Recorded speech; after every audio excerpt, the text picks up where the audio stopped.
Scully Productions. What's up, Joe? What's up, everybody?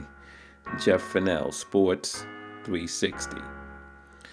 As of this morning, August 11th, it appears that the Big Ten and Pac-12 will cancel their respective 2020 football seasons.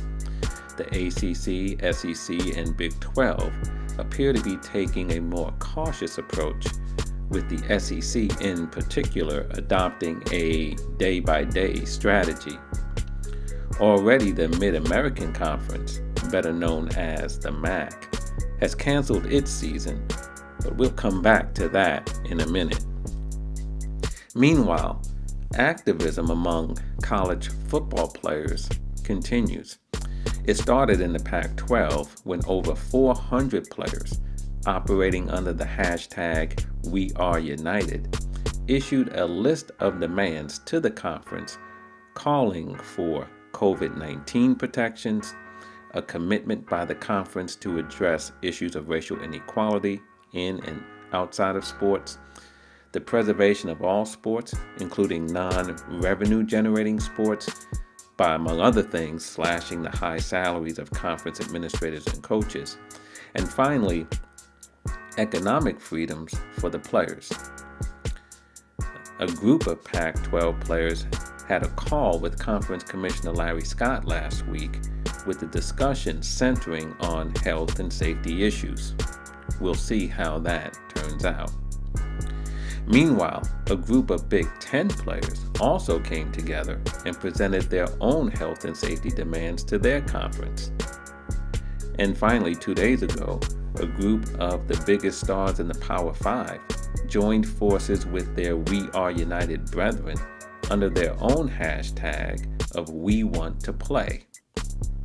The call from the We Want to Play contingent was for COVID-19 protocols, the preservation of eligibility for players who opt out due to the virus, and open lines of communication between conference officials and players, with the ultimate goal of creating a college football players association. President Trump quickly and perhaps not surprisingly threw his support behind the We Want to Play movement. Meanwhile, the cause of all this activity, the coronavirus, continues to wreak havoc across the nation. We have over 5 million confirmed cases in the United States and over 163,000 deaths.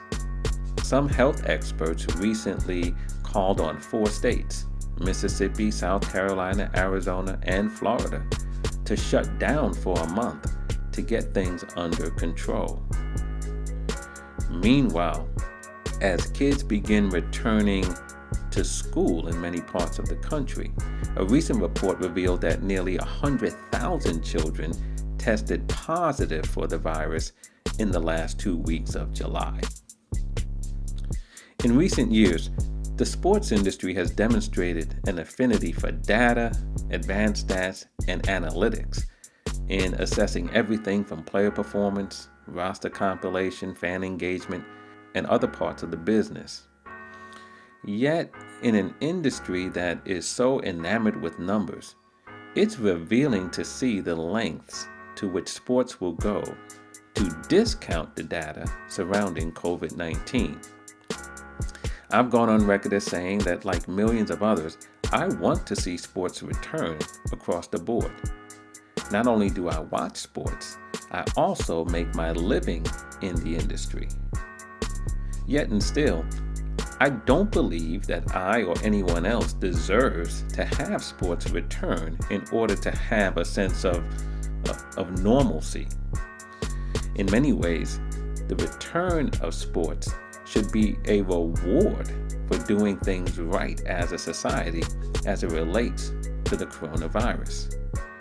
By that measure, this country, which has failed miserably in its handling of the virus, shouldn't have any games played at all.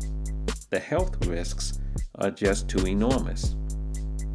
Yet, we're pushing ahead with fingers crossed in those sports that have already returned and with hand-wringing in sports like college football. And let's be honest, the cause of the angst has more to do with dollars than health. When the MAC conference decided to cancel its football season, the decision was largely driven by the Power Five's decision to drastically reduce non-conference games on its schedule. This decision caused the MAC to lose 11 scheduled contests against Big Ten opponents. The price of that ticket was over $10.5 million. Faced with such an economic blow, the MAC decided to pull the plug on its season. But it was a decision that was about dollars, not the health of the student athletes. Let's be honest, there is an awful tension between public health and the economy, generally and in sports. And now we head into the fall, a time that we've been told will present additional health challenges for a nation that has yet to get a grip on this virus.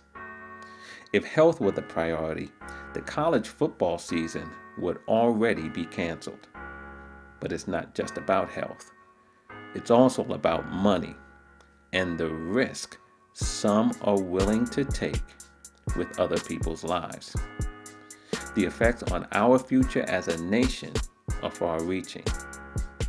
Generally speaking, and especially when it comes to our young people, I'm hoping we won't be blinded by the glittering gold. But I can't say that I'm optimistic. That's it for me. A brother's out of here. Stay safe, stay healthy. Catch you next time. Sports 360.